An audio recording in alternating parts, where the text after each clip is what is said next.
Olá, prepare-se! A partir de agora você vai começar uma viagem pelo mundo do empreendedorismo e conhecer 5 pessoas que transformaram seus sonhos em realidade. São exemplos de superação e o que todos esses empreendedores têm em comum é o fato de que, independentemente de terem diploma ou não, eles se formaram na escola da vida. Isso é, foi a prática e a experiência, a tentativa e o erro que os levaram a acertar e a vencer. São eles Christian Paterhan, fundador da escola Enneagrama, Sávio Bortolini, ídolo do Flamengo, do Real Madrid e empreendedor fora das 4 linhas. Rafa Prado, autor do atual best-seller de negócios 100 Graus. Juliano Prado, produtor do fenômeno Galinhas Pintadinhas. E Hans Donner, um dos mais conceituados designers do Brasil, responsável por vinhetas marcantes da televisão mundial.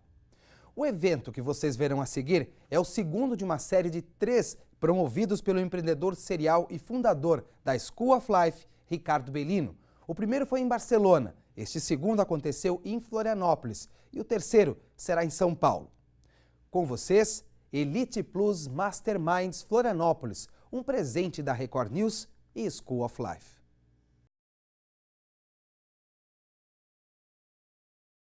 Nós estamos aqui, vamos começar essa maratona aqui dessa semana e eu queria primeiro agradecer vocês, enfim, receber vocês aqui com muito carinho. Acho que é importante vocês entenderem o seguinte: o que esse negócio traz na prática para aqueles que entendem e incorporam esse negócio.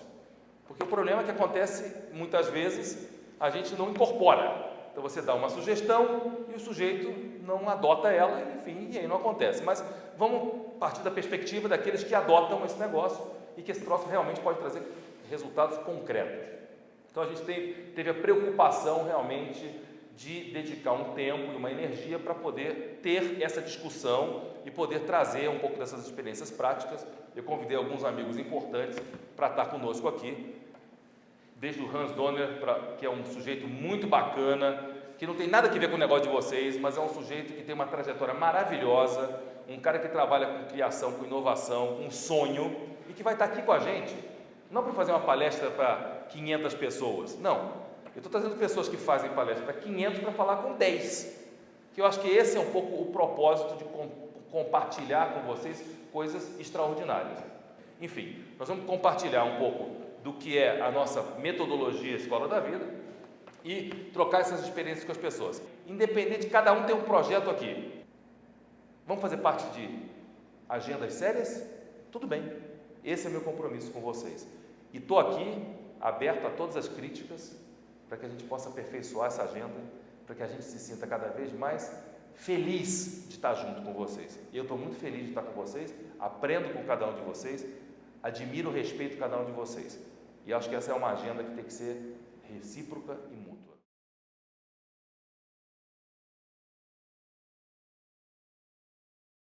Quero me apresentar falando com vocês que eu trabalho com programas de desenvolvimento humano nas empresas há 30 anos. E desde todos esses anos, o que é mais importante e o mais fundamental dentro do crescimento das empresas é como estamos tratando o comportamento humano. Nós vemos que o momento atual da humanidade passa por uma grande crise de valores. E esta crise de valores eu sempre simbolizo com um personagem. Esse personagem era o famoso Madoff, ou Madoff, alguns pronunciam, que conseguiu surrupiar, fraudar centenas de pessoas com uma pirâmide e conseguiu enganar pessoas que você não acreditaria que pudessem ser enganadas. Você diria assim: ah, mas eu não seria enganado por este senhor. Mas ele conseguiu enganar figuras que você não acreditaria que elas pudessem ser enganadas. ¿Por que razão? Muito simples. Este senhor conseguiu enganar todas essas pessoas porque ele sabia 3 coisas fundamentais das pessoas. A primeira coisa é que as pessoas têm medo do futuro. E ele sabia explorar esse medo do futuro. Ele dizia às pessoas: deixe esse dinheiro comigo, porque eu vou ser capaz de multiplicar su dinero con segurança y você no va a tener ningún problema futuro. Primera cuestión entonces, o miedo. Ya vamos a ver que el miedo se desdobra en otros dos aspectos. A segunda cuestión que este hombre usaba como, digamos, modo de vender su producto falso, con el cual fraudó 50 billones de dólares, era a vaidade.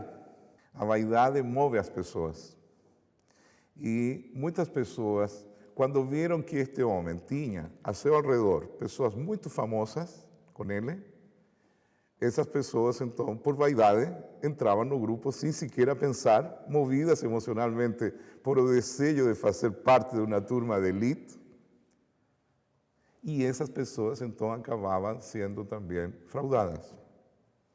E o terceiro aspecto pelo qual este homem conseguiu surrupiar 50 bilhões de dólares é porque as pessoas não querem agir.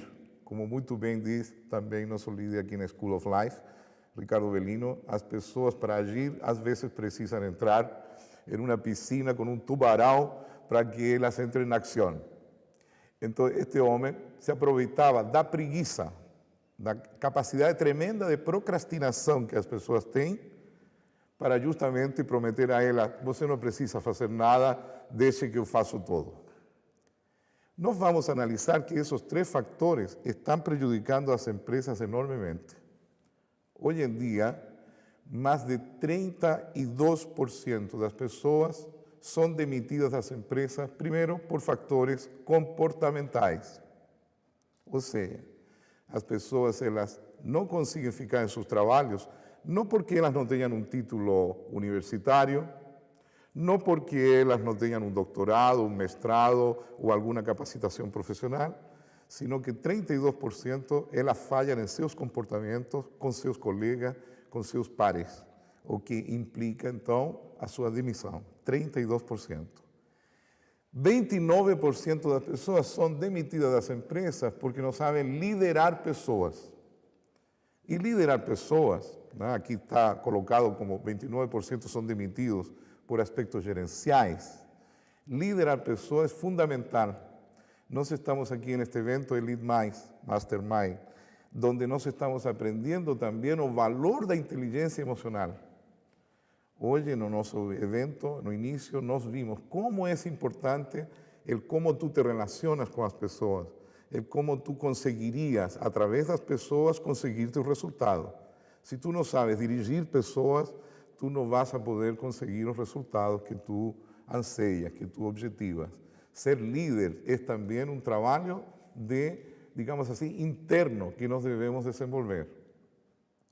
E essa liderança não se trata de questões apenas técnicas, se trata de ter habilidade para poder, digamos assim, convencer diferentes tipos de seres humanos a realizar aquilo que você quer realizar. 21% das pessoas são demitidas nas empresas porque não se atualizam. Ou seja, simplesmente ficam na zona de conforto e elas acabam, então, sendo demitidas porque chega uma pessoa mais capacitada e essa pessoa mais capacitada tira essa pessoa do seu lugar, sendo que essa pessoa que perde seu cargo, ela sabe e está consciente, desafortunadamente, muito tarde, que se ela tivesse feito esforços para ser melhor, ela não teria sido demitida. Somente 18% são demitidos por aspectos técnicos. Observe que nestes 3 porcentagens você chega a mais de 80% das pessoas demitidas por razões humanas, comportamentais, mentais, de ação, e não por seus diplomas que ela possa possuir ou não. E isto é muito grave. Vamos ao tema. O que é o Enneagrama? Quando você vê este símbolo, eu quero que você saiba primeiro a diferença que existe entre o símbolo e um signo. Quando você vê o signo pare, ele só significa isso, que você tem que parar. Lógico, tem gente que não para, né? Se dá mal por isso às vezes também, né? Enquanto que um símbolo, ele é como uma cebola que tem tanto conhecimento guardado para você, quanto você seja capaz de descobrir. Olha que interessante. Então, se tu eres cristão e tu vês uma cruz, tu me vas a contar uma história maravilhosa com apenas aquele símbolo. Em breve tempo mais, quando nós vejamos o símbolo do sol da School of Life, nós também vamos ter uma linda história para contar. Um símbolo é algo que leva uma história nele, carregada. Este símbolo, o enneagrama, é a história de um grupo de seres humanos que se congregaram em certa ocasião no passado da humanidade, há mais de 5.000 anos, para criar um símbolo que fosse capaz de vencer o tempo e o espaço, de vencer a temporalidade e chegar até nós para nos auxiliar a compreender não apenas a psicologia humana, também as leis da natureza.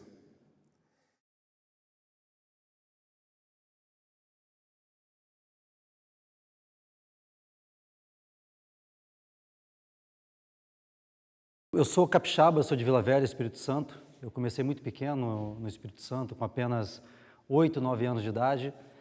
E desde pequeno, realmente, eu tinha o futebol como uma paixão muito grande, né? Era uma coisa tão forte, mesmo ali com 10, 11 anos. Eu comecei a jogar, eu comecei, de uma certa forma, nessas categorias, 10, 11, 12 anos, na Desportiva Ferroviária de Vitória, a jogar e disputar torneios. Já começou uma paixão muito grande somente por uma pessoa, não é nem por nenhum time, era para o Zico. Era realmente meu ídolo, que eu via o Zico e para mim ali era um espelho muito grande.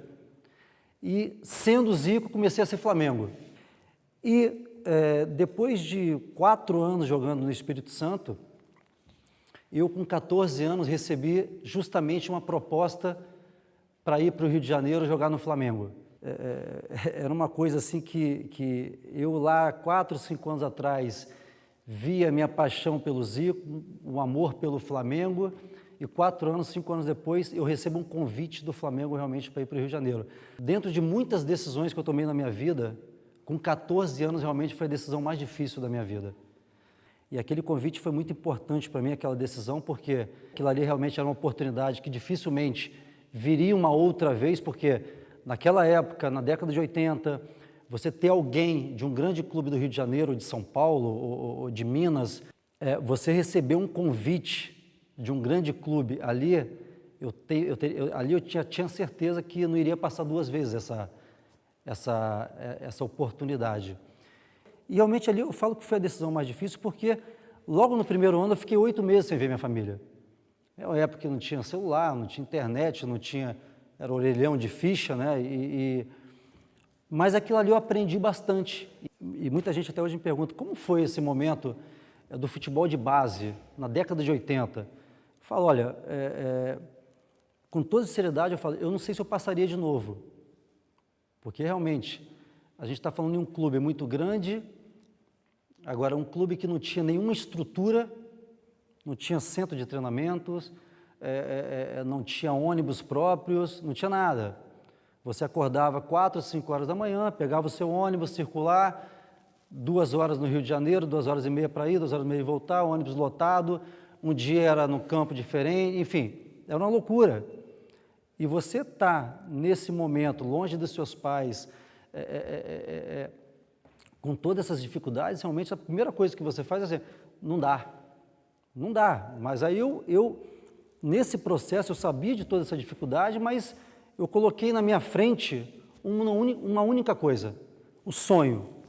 Isso eu falo de coração mesmo, porque eu tinha um sonho e eu ia fazer de tudo realmente para chegar naquele objetivo, naquele sonho. E a cada ano que passava na categoria de base, ali era uma conquista para mim. Eu estou aqui na categoria de infantil, passei para o juvenil, uma conquista que eu tive. Vou passar para a categoria de juniores, é uma nova conquista que eu tenho. Se eu vou chegar lá, eu estou fazendo de tudo para chegar. Tá? E com toda essa questão de falta de estrutura, com isso tudo, eu tive um problema, assim, que eu aprendi muito com esse problema também, que com aos 17 anos, eu tive um problema sério cardíaco.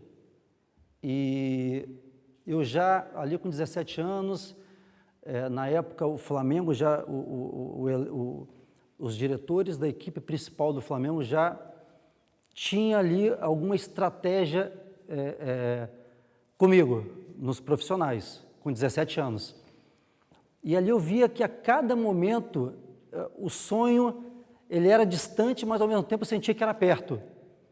E com 17 anos eu tive essa notícia, eu parei quase 2 meses, fiz uma bateria de exames. Foi quando, em um momento, eu quase tive que abandonar o futebol, mas foi quando também teve um médico do Flamengo, que está lá até hoje.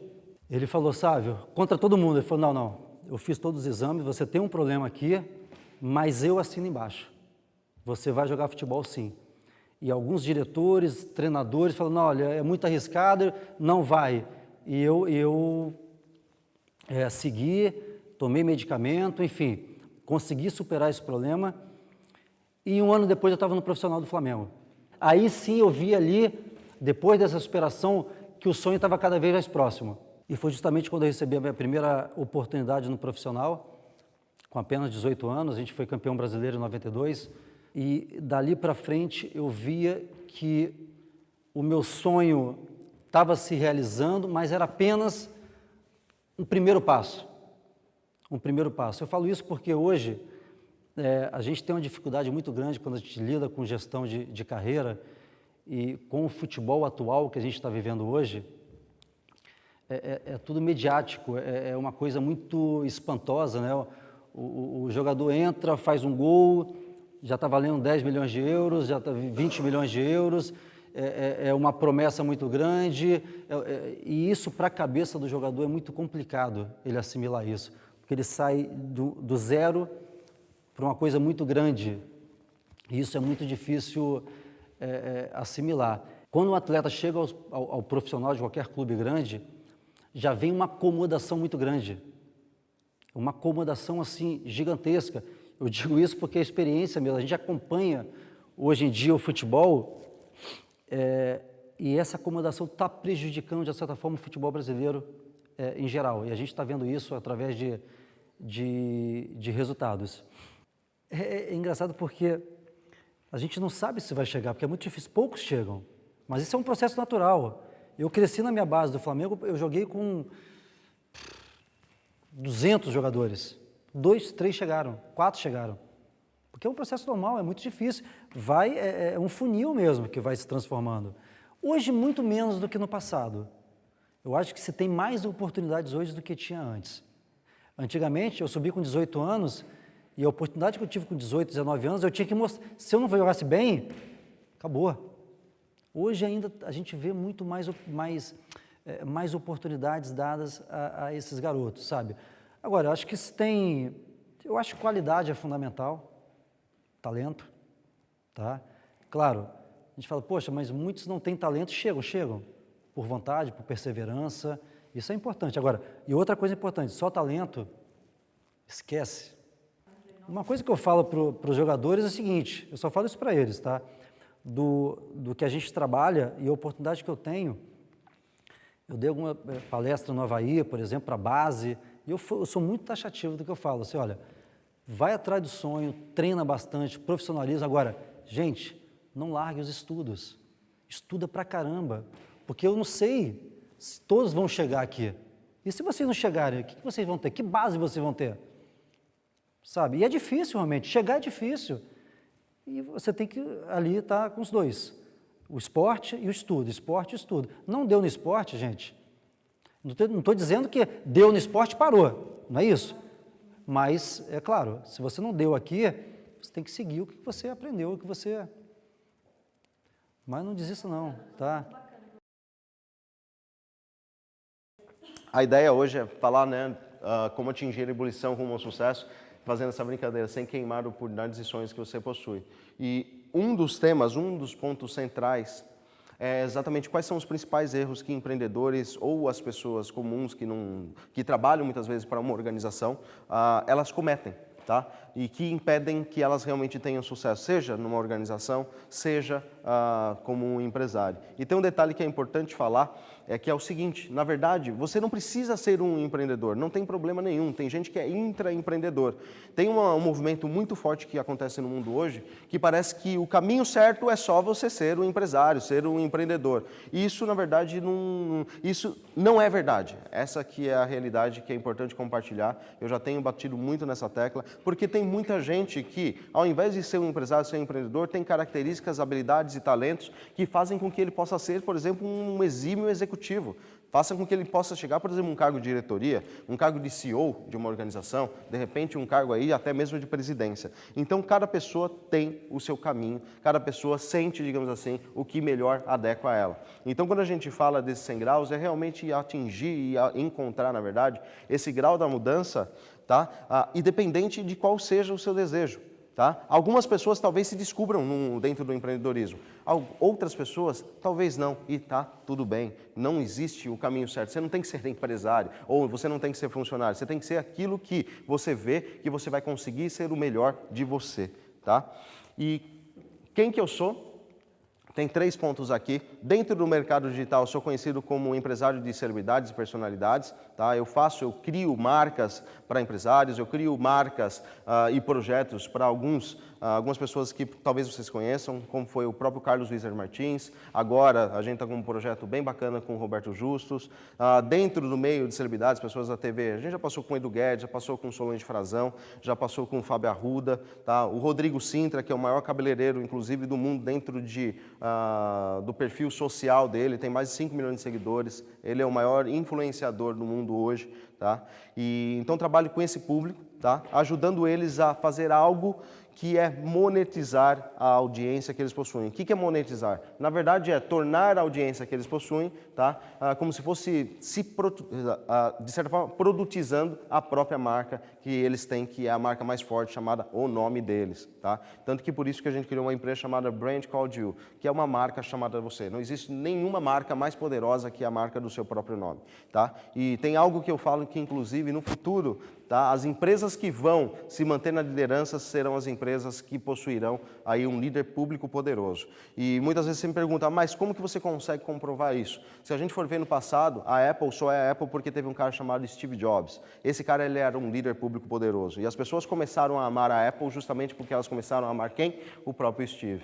Tá? E não é só essa empresa. Se você for ver hoje, né, a gente tem um cara que é um fenômeno, tanto nas redes sociais, quanto no contexto empresarial brasileiro, que é o próprio Flávio Augusto. Ele tem o Geração de Valor, hoje ele tem mais de 2 milhões de seguidores, e os negócios dele, inclusive, agora que ele está novamente com o WhatsApp, ou o próprio Meu Sucesso, tá? Os negócios deles são do tamanho que são, né, esses negócios mais públicos, esses negócios, por exemplo, a escola de inglês, justamente porque ele é uma figura pública poderosa. O jovem quer estudar no WhatsApp. Tá? O jovem quer estar, por exemplo, no Meu Sucesso, justamente porque é do Flávio Augusto. O nome dele, então, né, a figura dele pública ajuda com que ele tenha negócios aí prósperos. Tá? E isso aconteceu, inclusive, com a própria Luiza, da Magazine Luiza. Né? Durante um tempo, a Luiza ela veio a público e começou a levantar uma bandeira com uma causa, que era qual causa? A causa do empreendedorismo feminino. Tá? E isso fez com que o quê? A Magazine Luiza se destacasse em relação às concorrentes dela, por exemplo, Casas Bahia, justamente porque ela se tornou uma líder pública poderosa, inclusive naquele período, e inclusive até agora, ela teve um incremento aí nas vendas, justamente porque ela se tornou uma figura de inspiração para as pessoas. Então, isso é muito importante. Né? Como eu falei, as empresas líderes do futuro serão aquelas que terão líderes públicos poderosos. E eu ajudo esses líderes hoje a se tornarem líderes públicos e influenciadores e poderosos dentro da rede. Tá? Como eu falei para vocês, sou autor do livro 100 Graus, Ponto de Ebulição de Sucesso, e nos últimos 18 meses, junto com todos esses projetos, foram mais de 20 milhões de reais movimentados, tanto com imersões internacionais, tanto com projetos digitais, que são os tais infoprodutos, tá? E também aí com eventos, que esse é uma das coisas que eu tenho focado bastante, são eventos para mais de 2, 3 mil pessoas, alguns aí movimentaram mais de 5 mil pessoas pelo Brasil, tá? E eu quero falar para você, muito rapidamente, 3 principais erros que as pessoas cometem, tá? Que impedem o sucesso delas. Uma delas é o quê? A mentalidade do ganhador de dinheiro. Eu vou explicar o que é isso. Imagina que a gente tem um pote, tá? tá? Esse pote está aqui na frente agora, como se fosse esse pote de ouro. E esse pote, ele tem 10 moedas. Imagina agora que a gente tem um pote, 10 moedas, e está dentro aqui é uma empresa, tá? E a gente tem 10 funcionários. O que eu posso fazer com essas 10 moedas? Posso remunerar cada um desses funcionários com 10 moedas, com uma moeda cada um. Ou seja, 10 funcionários, 10 moedas, beleza, acabou as moedas no meu pote. Tudo bem? O que eu estou falando aqui? Se em dado momento eu coloco mais 2 moedas, eu tenho 10 funcionários, eu vou ter um funcionário que vai poder ter 3 moedas, ou 2 funcionários com 2 moedas. Mas por mais ou por melhor que essas pessoas sejam, por mais que eles queiram ser promovidos, por mais que eles queiram ganhar mais, esse pote ele tem um limite. A mentalidade do ganhador de dinheiro é baseada quando a quantidade de dinheiro que você ganha, ela é determinada por um fator externo. Por mais que você seja muito bom, por mais que você queira ganhar mais, por mais que você se esforce, então tem algo que te limita. Tem algo que, de certa forma, tem um pote com moedas limitadas. Então, não depende apenas de você, depende de todo um ecossistema que vai ou não reconhecer o seu esforço, reconhecer reconhecer as suas habilidades e então te promover, então colocar mais moedas nesse pote e fazer com que você ganhe mais dinheiro. Tá? Então, e tem uma outra coisa que na mentalidade do ganhador de dinheiro, eu posso sentar na cadeira, posso ficar um mês sem fazer absolutamente nada dentro dessa empresa, que eu vou ganhar algo chamado salário. Ou eu posso até ser demitido, mas mesmo assim eu vou ganhar rescisão. Então eu vou sempre nessa mentalidade passiva de ganho. O ganhador de dinheiro, ele tem uma atitude passiva de ganho. Só que você tem, por outro lado, né, o que a gente chama de criador de dinheiro. Nesse pote, na verdade, o criador de dinheiro, o que ele faz? De acordo com o esforço dele, de acordo com aquilo que ele faz, ele pode ir colocando mais moedas no pote e se dividir dentro do ecossistema que ele possui. E esse ecossistema pode ser um ecossistema, ele com a esposa dele, trabalhando em cima de algo. Como que eu aprendi isso tudo? Com essa galera, gente, tá? Cadê o nosso... com o Albelino aqui, essa foto foi lá de Barcelona, com o Justus, com o Jordan, com o Wizard ali em cima, Geraldo Rufino, Roberto Chiniachik.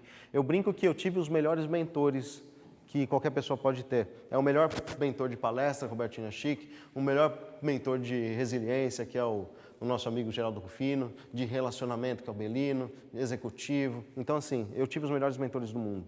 Eu faço essa brincadeira. E o meu sonho nesse momento é o quê? Fazer com que o conhecimento desses caras se aproxime do máximo de pessoas possíveis. Por isso que eu quero agradecer vocês por terem me ouvido hoje. Obrigado.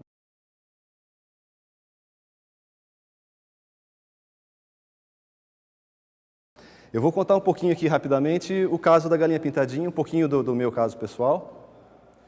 E espero que vocês gostem, tá? É uma historinha, eu não sou muito coach de treinamento, não, mas tem uma história para contar. Queria começar dizendo que antes da Galinha Pintadinha, que é a Bromera Produções, eu tive todas essas empresas aqui, né? Ou seja, você tem que bater muito a cabeça, ter prejuízo, aprender, ter sócio, brigar com o sócio, né? Então, de 91 até 2004, foram 13 anos aí, né, de aprendizado, uma agência de propaganda, um birô de fotolito. A Nex Multimeio foi quando a gente começou a pensar que tinha uma nova coisa aparecendo aí de CD-ROM. E em 99 a gente bolou uma empresa chamada Emotion Card, talvez alguém lembre aqui, cartões virtuais animados, vocês lembram disso? Numa época que a internet era muito vazia ainda, não tinha muito o que fazer lá dentro. E esse Emotion Card foi assim, uma grande escola para mim, aprendi a fazer animação, aprendi a fazer e-commerce, aprendi a entender o mercado digital. Né? Daí abri 4 outras frentes, 3 outras. Carbon Down, que era uma empresa que plantava árvores. O vocevai.com, que era um site um guia, também diferente, tal, de internet, de bares e tal. E, por fim, a Bromera Produções, que a gente abriu para poder tentar fazer alguma coisa com uma ideia que a gente tinha, que era a ideia da galinha pintadinha, que nem era a galinha pintadinha ainda. E a gente sempre pergunta, né, depois disso tudo, se a gente é persistente ou se a gente é teimoso, né? E a resposta é a seguinte: se der certo, você é persistente, se der errado, você é teimoso, entendeu? Essa é a resposta. Bom, falando um pouquinho da nossa querida. Como começou, né? Eu sou Juliano, meu sócio é Marcos Luporini, ele é produtor musical, trabalhava em um estúdio de jingles lá em Campinas, trilhas e tal, e tinha uma hora vaga, ficava lá esperando chegar o pedido e tal, e com uma cantora lá perto. E ele, do nada, escolheu algumas músicas, um repertório de 13 canções, e gravou. E eu era amigo dele há muito tempo, ele conhecia o meu trabalho com o Emotion Card, e conversando, vamos fazer o seguinte, vamos pegar essas musiquinhas aqui, em vez de lançar só um disquinho, vamos fazer uma animaçãozinha, um desenho animado, que era uma coisa que, nesse tempo, ninguém tinha feito, desenho animado com música brasileira, era uma coisa que não tinha ainda juntado, né? Então a gente estava pegando esse videozinho que é o nosso piloto e mostrando para TVs, para produtores. Tinha um amigo meu chamado Roberto, que trabalhava já no mercado, ficou de nos ajudar. Falou, eu levo o seu projeto lá para alguns lugares que eu for. E em dezembro de 2006, numa sexta-feira ele me liga, olha, segunda-feira estou indo lá na TV tal, quer que eu mostre o projeto de vocês? Eu falei, pô, claro, né? Então foi o seguinte, manda um DVD para a gente, segunda-feira cedo lá, hein? Ele me ligou na sexta-feira. DVD, hein? Então como é que a gente vai fazer? Mandar um motoboy, né? Caro, né? R$100 e tal. Vamos fazer o seguinte, tem um site novo aí, chamado YouTube, que eu posso subir o vídeo lá e eu te passar um link, tá? O link é o seguinte, você vai lá, clica nesse link, vai abrir o site e vai tocar o vídeo. Parece tão óbvio, né? Mas nessa época, as pessoas já tinham visto o vídeo na internet, mas o YouTube, assim, que você subia qualquer vídeo, passava, isso não existia, né? Então foi isso que eu fiz. E ele foi na reunião, né? Na segunda-feira. Daí passaram-se alguns dias e eu escrevi um e-mail para ele perguntando o que tinha acontecido. Oi, Roberto, beleza? A pessoa já viu a animação? Vou retirar do YouTube. Tudo bem? Abraço, Juliana. Pode tirar, sim. O pessoal viu, gostou, mas no final acharam o conteúdo muito local, porque na América Latina, bibibibi. Então tá. Daí, depois desse e-mail, o que eu deveria ter feito é entrar lá no YouTube, delete, né? Sinceramente, eu não lembro por que eu não fiz. Não foi nenhum plano. Preguiça, sei lá, eu esqueci, sei lá. E ficou nessa minha conta, que é uma conta pessoal, Juliano. Até hoje você vai lá, tá JupTube, Juliano Prado. E aconteceu é que fomos tocando a nossa vida, a reunião não deu certo, né, um projeto paralelo. Só que 6 meses depois, a gente tinha 500 mil views. Que não é muito. Mesmo na época que eu trabalhava já com o Emotion Card, isso aí o site meu dava mais ou menos 1 milhão de views por dia. Né? Mas depois de 6 meses, tinha dado 500 mil. Não era muito, mas era um vídeo, né? E principalmente a gente entendeu que tinham pessoas que estavam assistindo aquilo. E mais do que isso, estavam comentando e dando feedback, que era uma novidade. Então, ao invés de você fazer uma pesquisa de mercado, gastar milhões, a pesquisa estava sendo feita ali sozinha. As pessoas falaram, gostei, vocês têm mais vídeos? Pô, que bacana, adorei essa galinha. Né? E a galinha era uma música, na verdade, não era o DVD da Galinha Pintadinha. Era a galinha, tinha o Macho Soldado, tinha o coelhinho. Ela era um dos bichinhos, né? E, só lembrando que nessa época, né, para a gente salientar quem é mais novo principalmente, que a gente estava vivendo uma ressaca da internet, que foi a tal da bolha que estourou. Os smartphones, né? Acho que o iPhone mesmo talvez estava sendo lançado nesse ano, não sei. Conexão dial-up, que é discar, né? VHS, era o padrão ainda de assistir vídeo, era VHS. YouTube, o que é isso? Nunca ouvi falar. PagSeguro, que foi uma plataforma que fez a gente pegar nossos primeiros trocados também. As pessoas não entendiam o que era. App Store, que era nos aplicativos de celular, também nem o Steve Jobs tinha pensado nisso ainda. E a gente, bom, depois desse feedback positivo e da negativa da TV, né, das TVs ou dos projetos convencionais, estava eu e o Marcos já falando assim, vamos parar com essa história de desenho animado, ainda não deu, né? E só que depois desses e-mails a gente falou, olha, vamos tentar. O que a gente fez? Tirou acho que foi uns 15 mil reais do bolso, né, da poupança, chamamos nossos amigos animadores, pagamos bem pouquinho para eles, bem pouco mesmo, mas prometemos uma porcentagem se a coisa fosse dar certo, que foi o que aconteceu. E a gente, com muito esforço, conseguimos fazer o que a gente queria desde o começo, que era um DVD. E a gente pensou, poxa, está todo mundo gostando dessa galinha, a galinha é nossa principal ponto de contato ali com esse público, e ela é simpática, as pessoas estão gostando, então vamos chamar a Galinha Pintadinha e sua turma. Então a gente colocou a Galinha Pintadinha nos outros clipes, colocou ela em primeiro lugar e lançamos em 2008 o DVD. E a gente fez a primeira encomenda, 1000 DVDs. Que conta um pouquinho dessa época do licenciamento.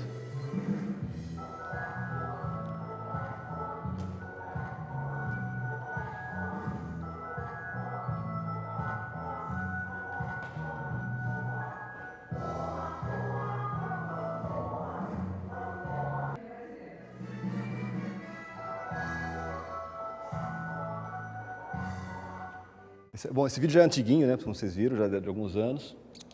Fizemos o DVD 3, a gente foi o primeiro canal brasileiro do YouTube a atingir a marca de 1 bilhão. A gente tem 6,661 vezes 10 a nona views de Galinha Pintadinha. 6 e tantos bilhões de views. Isso aí. O tempo absorve, engole literalmente tudo. Por causa disso, eu ganhei um presente maravilhoso. Eu fui ganhar uma missão em Paris, na cidade de Luz, fazer uma exposição no Centro Georges Pompidou, em 1985, e no jantar com vinho, o presidente do Beaubourg, ele me pergunta se eu valia um presente para eles. Eu falei, o que é? Ele falou, 10 anos vai ser comemoração o ano que vem da nossa instituição. Obviamente eu desenhei ela no avião de volta, porque inspirado na marca original, eu fiz 10 anos do Beaubourg. Isto foi um presente. Quando ele me ligou depois de algumas semanas, eu falei, pode ficar tranquilo, já está feito. E ele falou, já que está feito, eu tenho um pedido a você. Ele falou, nós vamos ter um filme que vai comemorar em todos os canais na França, durante um ano, o aniversário do Beaubourg. Eu falei, tá bom, faço também, com prazer. Aí eu vivi um momento incrível.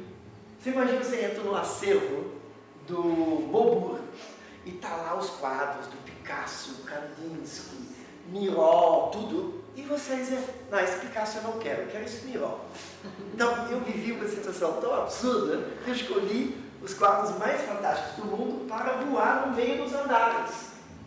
E essas imagens ficaram assim. Essa foi o momento que eu ganhei o maior presente da minha vida. Que naquele instante que eu estava sentado em Paris fazendo essas imagens em movimento, na nossa máquina no Rio era 20 minutos. Só as máquinas de computadores na França eram mais lentos.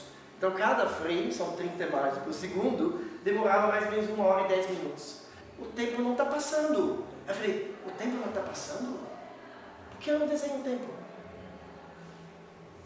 Por que eu não embelezo a vida a cada hora, minuto e segundo da humanidade? E por que não uso beleza como principal? E não uso luz, já que estou na cidade de luz, Paris? E que vou ainda agregar design ao tempo? Tinha que nascer uma coisa incrível. Em setembro de 1986.